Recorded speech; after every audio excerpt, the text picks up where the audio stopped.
Welcome and bienvenidos to our new program called Next Generation, highlighting the many creative journeys of next generation leaders. In this series, I will bring you the stories of young leaders in science, literature, medicine, education, and business. Those who have chosen to reach further, travel farther, innovate, and take the risks often necessary to make a difference in their own lives, in those of their families, their communities, and someday in the world. My name is Julieta Garcia. For over 22 years, I had the great privilege of serving as president of the University of Texas at Brownsville. Through that work, I came to know the stories of many of our students that overcame great obstacles to attend college and through great sacrifice of their own and of their families, make it through. Getting to know their stories was always a great inspiration to me. So I thought I'd chase some of them down, interview them, and let you hear in their own words what they're up to now, what their challenges were, and what they hope to accomplish in the future. I promise you will be as inspired, amazed, and humbled by their accomplishments as I have been. Today we have the great privilege of being able to interview Charles Dameron. Chip Dameron, as he's known more regularly on campus, was hired as a member of the faculty at Texas Southmost College in the late 1980s as a member of the English department. Eventually, he became chair of the English department. Then he became president of the faculty senate. He served as dean of the College of Liberal Arts after we became UT Brownsville. He had chaired the Selfstudy for Reaffirmation of Accreditation with Southern Association of Colleges and Schools. And then he gave us the benefit of serving as vice president for academic affairs. Eventually, Chip asked to please go back to faculty, which was his first love after all.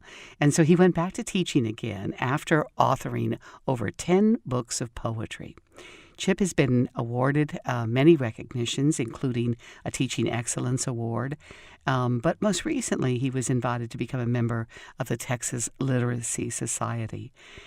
He is finally an emeritus member of our faculty, and so I thought it was appropriate to interview Dr. Dameron because he helped prepare this next generation of leaders. So good morning, Chip. Good morning. It's a pleasure to be here today. Thank you so much for agreeing to do this. Well, thank you. So we start today by kind of remembering where this all began. How in the world did you get to Brownsville, Texas from Dallas, I think, was your home? Well, I grew up in Dallas. I was, prior to coming here, I was living in Austin, working on my doctorate in English. And I finished and defended my doctorate in 1984, December of 1984. And so that spring I went on a job search, and it was a tough job market at that time, and I got rejections here, there, and elsewhere, but I had a couple of opportunities, one in the Houston area and then one down here, and I had remembered from conversations with my sister that an old friend of hers from graduate school at North Texas was teaching at Texas Southmost College. His name is Wayne Moore, who continued to be involved with the university for many years, and I know worked closely with you and was a colleague of mine. And so that was kind of and also I had been to South Texas, but not really spent much time there or here. And so I decided to come down and interviewed and was offered the job. And I was offered the job at the other university, but decided that coming down to the Valley seemed like the best choice at the time. It was interesting. To be honest with you, my hope was to land a position at a university where I could teach a full range of courses. And of course, at that time, in 1985, Texas Southmost College was a community college, and but it was a good opportunity, and I took it. And things mushroomed from there, and quite fascinating how it all happened. So you came to this kind of exotic, faraway place from Dallas, and from your experience in Austin. As a member of the faculty, you got to see many changes. So you saw when we converted from Texas Southmost and UT Pan Am Brownsville to become UT Brownsville in partnership with Texas Southwest College. What was your role at the time? I was very active in the TSC Faculty Association at that time. And once that development occurred, most of the faculty were enthusiastic about it. Some people, were more nervous about it. But I think one of the really important agreements that occurred, promises really at the time, was that no one would lose their job through that transition from either the TSC side or the UT Pan Am Brownsville side. And so faculty and staff had that assurance. And so that alleviated a lot of possible angst. So I was involved with other faculty leaders on the Faculty Association at the time in meetings to try to smooth out the transition, to bring two faculties together, two staffs together, two administrations, all into one, which we managed to do, I think, fairly effectively with not, I think, a lot of bruised egos. Some people had to make some adjustments, but no one lost a position as a result. And we went through a year of meetings. The acronym was PIAC, and I don't know if I can even remember it was Partnership Information, communication, something or another, and we had, and as you will remember, it seemed like almost weekly meetings, but we had frequent meetings. We had subcommittees, faculty, staff, et cetera, to work out all the details. We had a year of transition, and then we started out all together. We formed a faculty senate as a means for faculty engagement and interaction with the administration and so forth. And I happened to have the honor or onus of being selected president. So I served 3 years during that initial transition time, and we brought in a new vice president for academic affairs, a wonderful fellow named Philip Kendall, who came in, and I had an opportunity to work closely with him, and we had a good relationship. So the first several years, we adopted a whole set of policies governing all sorts of things like promotion, tenure, and other matters of interest to faculty. And by the early 90s, we were off and running. Again, enrollment increased, as you were suggesting, as you were pointing out was going on in the late 80s, continued into the 90s. And it was an exciting time because we were adding so many programs. That, to me, was one of the really key elements of that made what we were doing so gratifying. So you played a very key role as a faculty association, then faculty senate president, because people would look, I remember I would be talking about something and people would look at you like, is that for real?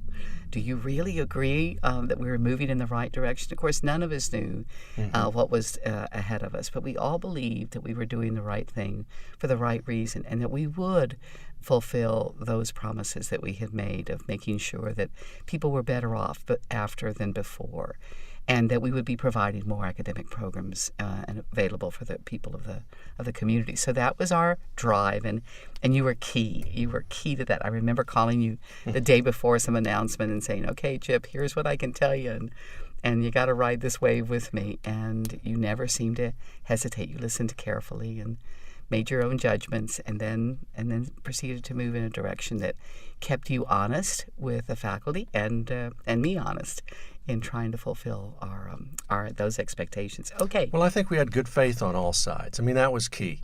Again, I had always felt I could trust you, and we had always worked well together at TSC. And when Philip Kendall came in and others, it was clear that we would be able that we could trust what we were hearing from the administration, and we wanted to be honest in response, and I think it led to good outcomes. You're right, and trust made all the difference in the world. So we were in this kind of interesting moment of redoing ourselves. It seemed like every 5 years we were off to a new adventure. Sometimes it was internal to the university, sometimes it was with others, and so once having connected with UT Pan American at Brownsville, forming UT Brownsville, forming this new partnership. And then we were off and running for about 20 years. And so during that time, your role continued to grow, not only as a member and a leader of the faculty, but also at the university. So you were department chair of the English department, and then you became the dean of liberal arts. And then? Well, and then Vice President for Academic Affairs. Right. But I would take one step back from there. Okay. As you will recall, After the first several years of kind of getting settled and getting underway, we were faced with the issue of getting reaccredited because we were an unusual because we had a partnership between a community college that continued to have a governing board and a university that had a governing board, and we were trying to ride sort of both horses in the same direction, and so our accreditors, the Southern Association of Colleges and Schools, needed to accredit us as this different kind of institution, and I was asked, I'm sure, as a result of your agreement by Philip Kendall in 1996 to head the Selfstudy.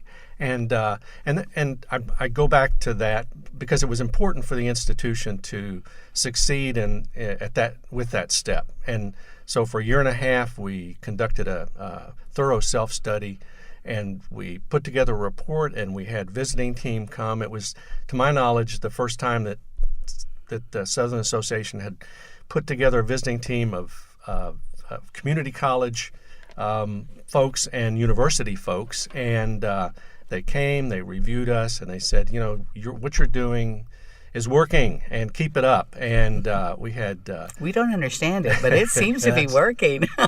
Absolutely. And so, and one of the things that gave me an opportunity to do was to interact with so many people across the institution. So I think that helped a lot as I moved along after that time.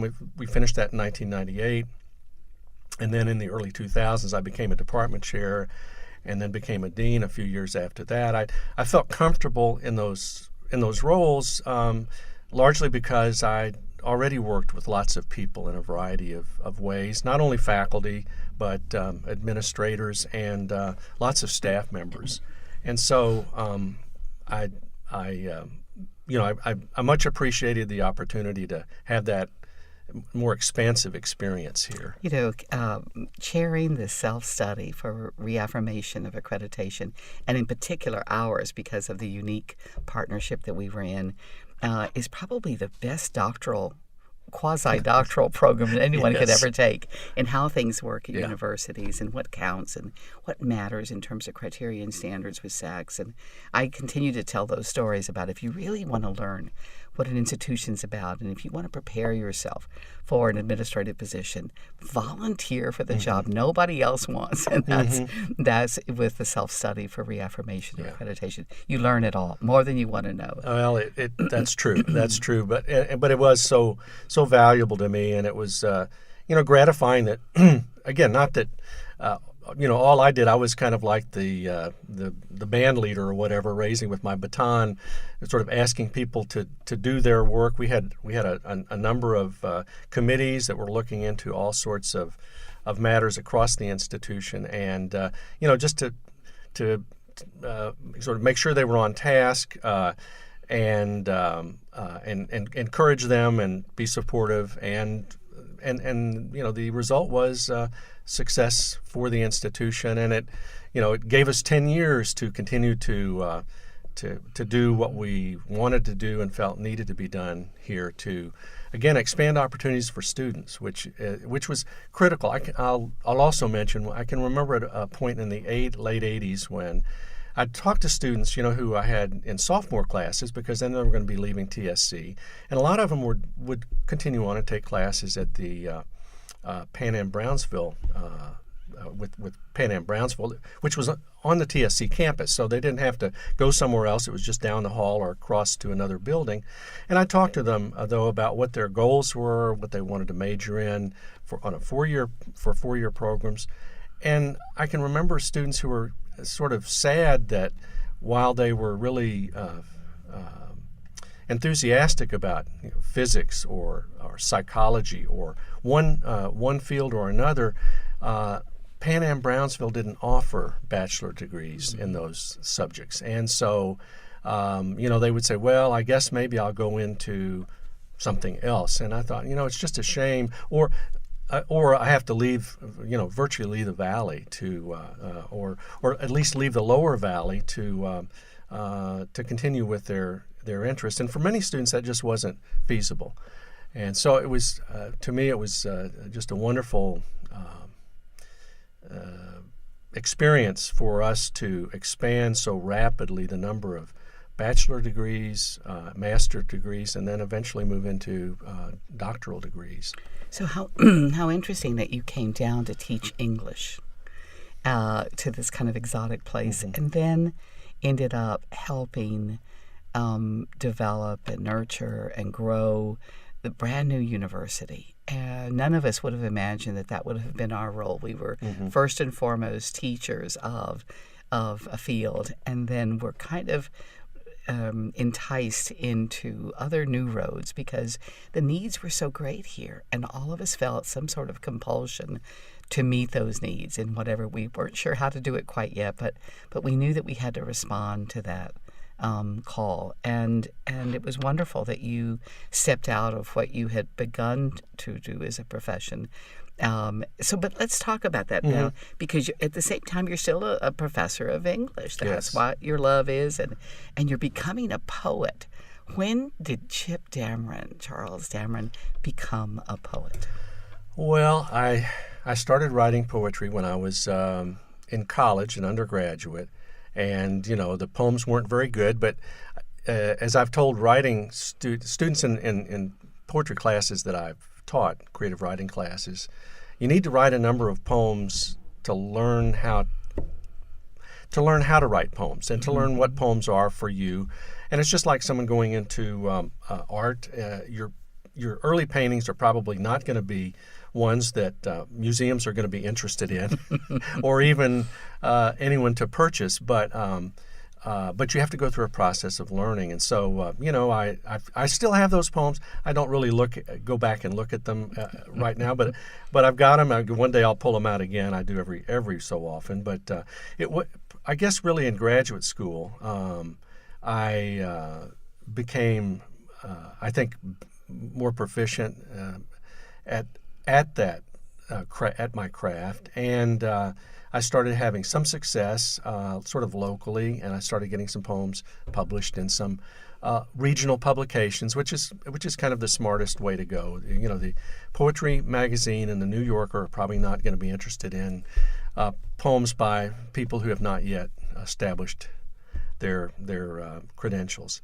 And so it kind of grew from there. I started a literary magazine with a couple of friends called Thicket in Austin in 1976, and we put out 3 issues, and that was valuable as well because I was interacting with a lot of people and having to make judgments as an editor, and so that gets you thinking even more about what's working well and what's not working well, and so forth. And so I continued to write and publish, and when I got here, I continued, and in 1987, I had my first book come out. So, and then I've continued on from then. So how many books have you written? How many poetry books? This fall, or late summer or fall, my 10th collection of poems will come out. That's amazing. So, so I keep at it, and then at some point I say I've got, I think, enough, and I sort through them and try to put them in some sequence. And I've worked a long time with a small press publisher in San Antonio called Wings Press, and they love your stuff. Well, they do, and so that's been quite satisfying. So I remember a conversation you and I had on the bench off of the arcade there, off of Gorgas, when you said, "I've got to get back to the classroom, and I've got to get back to my writing." And I was just vehement that no, we had much more work to do, and you just couldn't do that. And you said no, and you said it was such authentic urgency of kind of like, I'm going to drown if you don't let me get out of the water and get back into what I need to be doing. I've served my university, and you served us well in all of those positions. In the Senate, and as a dean, as a department chair, as a vice president, through tough times, through the times of great flux. And so I had no choice but to say yes, of course. Well, I appreciated your willingness to let me go back. again, I really love teaching, and most of us do, I think, and you find when you're doing full-time administrative work, it's hard to make room for teaching, and I was also finding it was hard for me to make room for my poetry. Sure. It wasn't that I was, I worked hard. Everybody worked hard, but teachers work hard too. But what I found was when I'm teaching and I'm in my off time, I can move into my sort of poetry mind. But I was having a hard time doing that with administrative work because there were always sort of ongoing problems and issues to sort through. And even when I'd come home in the evening, I'd still have that on my mind. You had the responsibility Yes. always. It never could turn and off. the next morning, there were lots of things to deal with and that affected lots of folks. And so I felt like, I served 4 years as the VPAA. And again, it was very rewarding. But I just felt... at that point, I was in my early 60s, I guess, and I felt, this is probably a good time to step away and return to teaching and enjoy some years of doing that before I retire, which I did. So now you've left administrative work. You've been writing poetry. You continue to write it, and now you're back in the classroom. And you have had now hundreds and thousands of students go through your classes. You have a couple of students that I'd like to ask you about that are particularly interesting to me. One of them was Sandesh Couture, and I remember going to Rancho del Cielo, and Sandesh was the student at Rancho del Cielo. I think he was the president of the Gorgas Science Society at the time. He's the one that had the machete, and that was important at Rancho del Cielo because he was to find the trail, the best path for us as we went through. Tell us about Sandesh as your student and what he's doing now. Well, Sandesh was a student of mine back in, I would say it was the early to mid 90s. Again, I haven't gone back to check it exactly, but it was back in sort of the early days of the partnership, and he was taking a Composition 2 class from me. I can remember that. I can remember him. He sat right up, at the front of one of the rows. He was an active participant. Where was he from originally? He was from India originally, and Bangalore. And, I never really understood exactly how he came to us. He was living with an uncle, I think, that lived here. Well, it was wonderful to have him, and we welcomed having students from out of the area, out of the country. And over the years, we did. I had a number, and we were fortunate enough to, again, have folks come from different places to add their perspectives and bring their cultures. And I knew that Sandesh was very interested in biology. He was a fine student. He was a good writer. He later had made comments about how I'd played a significant role in improving his writing, and I accepted that gracefully. I accepted it gracefully, but he really didn't need a lot of my instruction. It just gave him an opportunity to practice, and I was able to give him feedback. But then I was able to, keep an eye on him after that. And again, at Rancho del Cielo, that wonderful biological station in the mountains of Mexico, where we would take students and occasionally have opportunities to retreat there as well. But wonderful experience for students, biology students, as well as some other students, and Sandesh did play an important role. Well, after all of this, Sandesh continued. He got into photography and then filmmaking, and he returned to India and worked on things. He came back. He worked on projects here in the Valley. He has made 8 documentaries that have appeared on BBC, the National Geographic Channel, the Discovery Channel. He is a National Geographic explorer. I mean, he's really accomplished amazing things. And, we played a role in helping him follow his dream and hone his skills. And so I think of him as someone who was wonderful to have here and who's out now as an ambassador for for our institution. And Absolutely. And Sandesh, was mentored also so carefully by Larry Loff and the work that Larry had done as a biology professor, also at Rancho del Cielo, and just as a friend. So both of you, and many want to take credit for Sandesh. We all want to say we touched him at some point. And every time he comes back, he wants to reconnect with everyone that helped him on his journey. But this was really where it started for him, and where the worlds of documentary filmmaking began. He tells a great story of how he bought a new camera, and he was headed back to India to do this documentary, had no idea how the camera was going to work. And so he took the time on the airplane to read every direction he could find anything he could to help him figure out how to work the camera before he got there. And because of my Comp 2 class, of course, I taught him close reading skills. Well, we'll give you all the credit. I can't take much credit. It was a delight to have him in the classroom.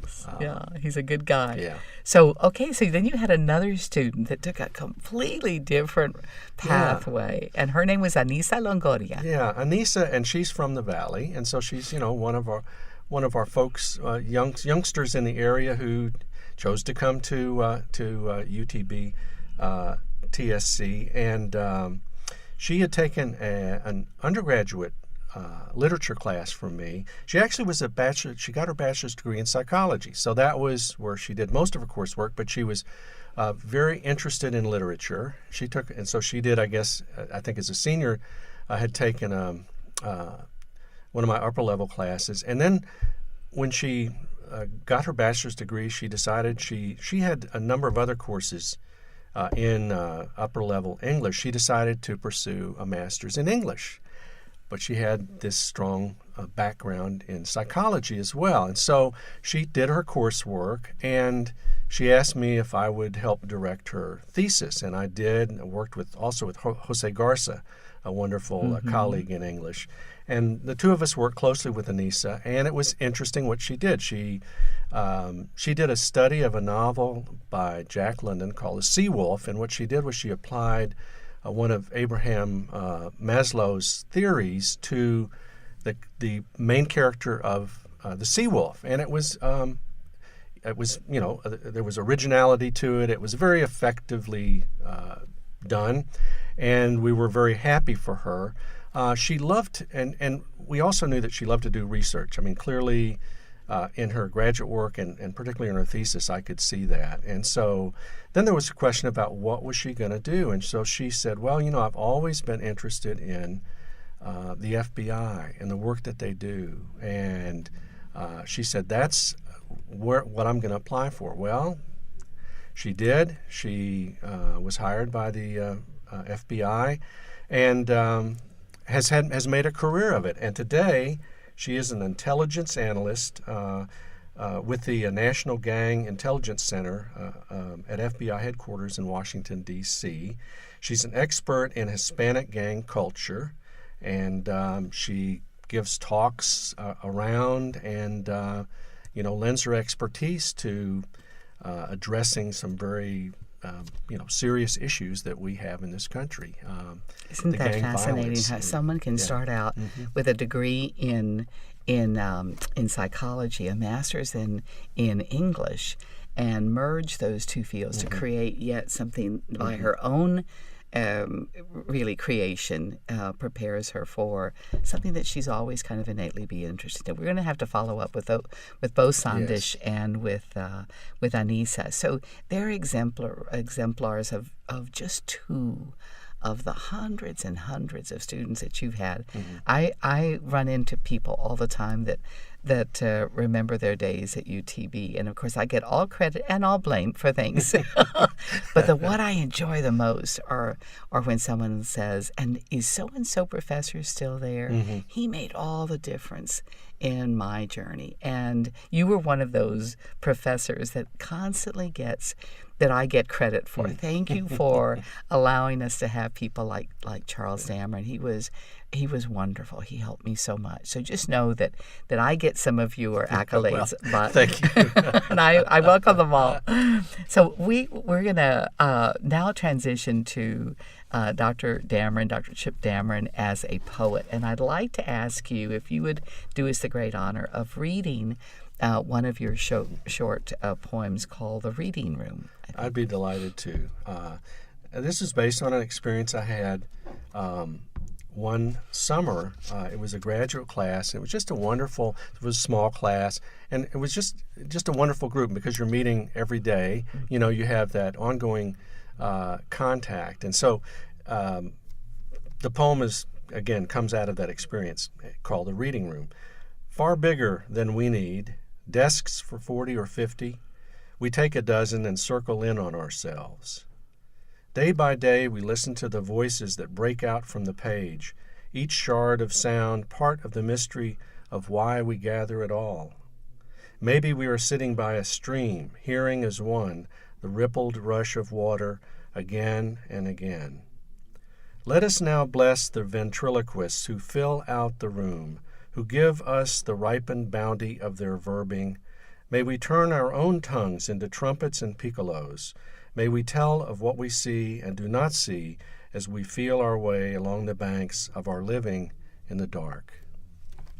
Thank you so much for taking us into your world of poetry, for all the gifts that you've given us over the years, your selfless dedication to opening doors of opportunity for our students here in the Valley, and for your friendship along the way. It is greatly valued. Well, thank you. It's been a delight to come today and be able to do some reminiscing and reflecting. Muchísimas gracias. Hasta pronto. Thank you for tuning in to Next Generation, a program highlighting the next generation of leaders in the Rio Grande Valley and beyond.